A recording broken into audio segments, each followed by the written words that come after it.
Okay, so for some basic auto maintenance 101, the first thing we're going to talk about is changing the oil in your car.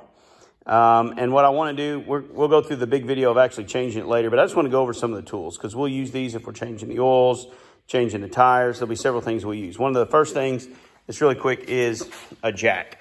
So this is a floor jack, and it's pretty simple to use, and we'll talk more about using that later, but that's one of the things you'll need.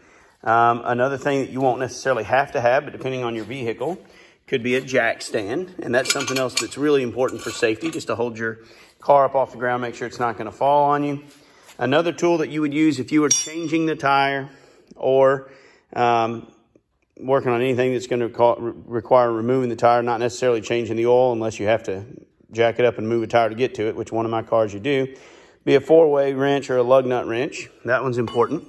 But sticking with the oil, the other things that you're going to need is an oil filter wrench of some sort.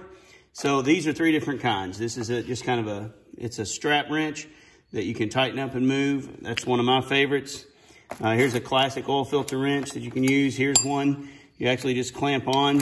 And then these are some that can fit on the socket that just fit on the end of the oil filter.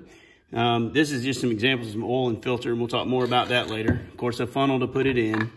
And then an oil pan, so that whenever you're draining the oil, you drain it down into a pan, have a place to put it. And finally, you're going to need a socket wrench, a ratchet and a socket to go ahead and remove the oil plug. So I want you to be familiar with the tools. So I'm going to give you a little quiz on some of that so that you can tell me what some of the tools are you're going to use. But these are the tools, the primary tools that you'd use if you're going to change the oil or change a tire. All right, thanks. Have a good one.